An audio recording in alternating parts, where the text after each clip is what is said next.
Hi everyone, Tina Killerin here. Thanks so much for joining me in our travel softball series. So one thing I wanted to point out to you relative to this series is that even though we're talking about softball, a lot of the tips and clues and suggestions that I'm going to make to you apply to all of those other travel sports that your family might be involved in, whether that be basketball, soccer, lacrosse, or hockey. So as we have been involved in travel softball, my family, for the past 5 years, we've played rec or little league for a couple of years before that. So we, as a family, have been involved in softball for the past 7 years. My husband and I have been coaching our daughter the whole entire way through. And I wish I had known then what I know now. So I really want to give you my tips for you relative to your starting out and your travel softball or your travel sports journey. So these are the things that I wish I knew then that I know now. First off, time commitment. This is not a seasonal sport. While we all think hockey's in the wintertime, softball's in the spring, that's not the way it goes here. Time commitment is a big thing. We go about 10 and a half months out of the year. And when the weather doesn't cooperate, we take our workouts indoors. So even though it's cold and snowy outside, we're still working.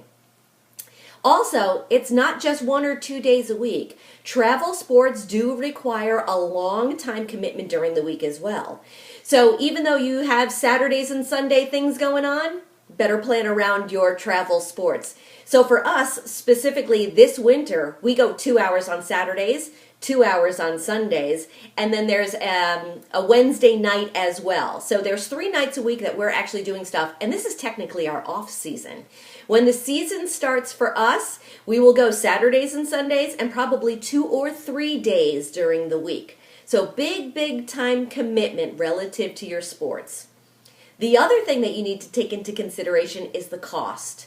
So while we all know that there's a fee involved to sign up and play your particular sport, for us, for softball, there's the fee that we pay.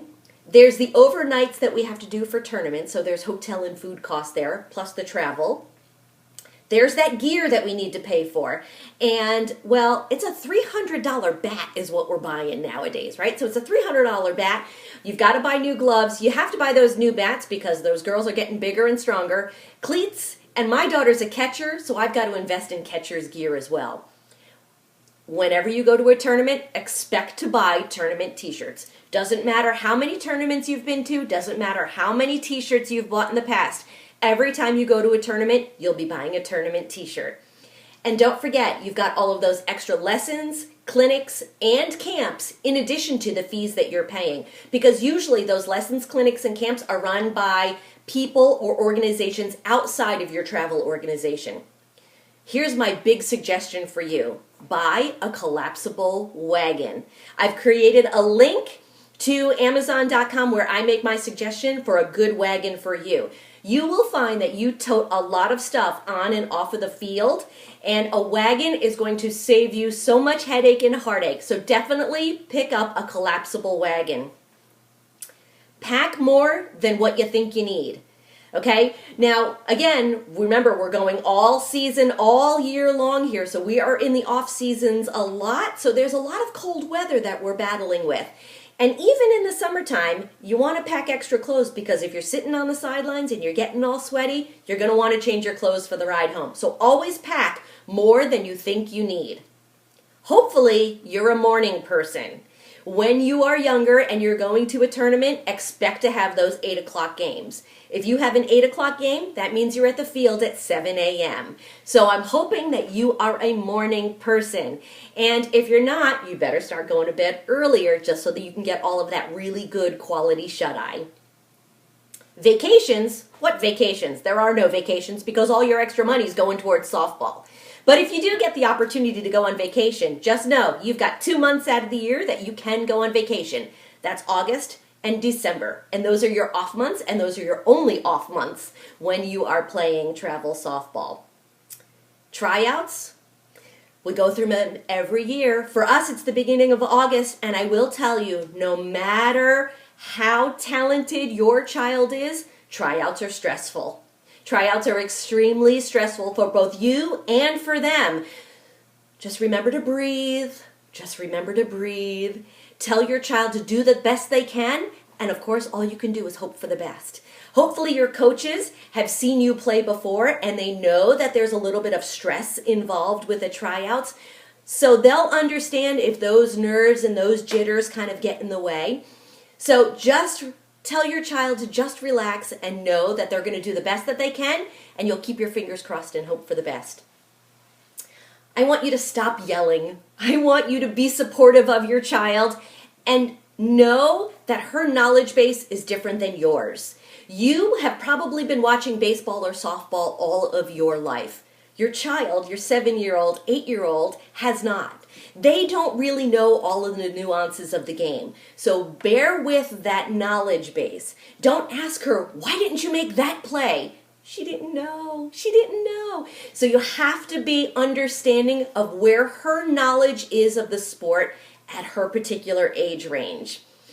I am going to encourage you to get your child watching whatever sport it is on a professional level. The more they watch, the more they learn of the game, the more they increase that knowledge base. For softball, get used to the songs. Your girls are going to sing, sing, sing, and chant, chant, chant, chant, chant like you wouldn't believe on the field and in the dugouts. Get used to the songs. They'll get stuck in your head. You'll sing them when you're not even with your daughter. But it's okay. By the time they turn 14 years old, it's all over, okay? So just deal with it for a couple of years and just know that that's what they're going to do. They're going to sing and they're going to chant, but that makes it a lot of fun for them. So allow them to have their fun.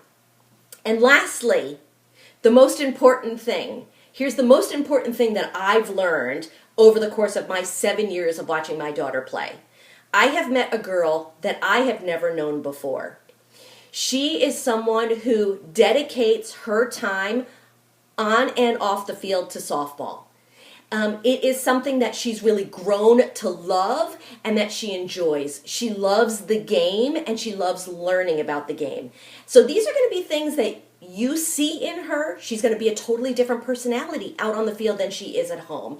She's going to be a totally different personality when she's in that batter's box. She might get really nervous about tests that she has to take at school.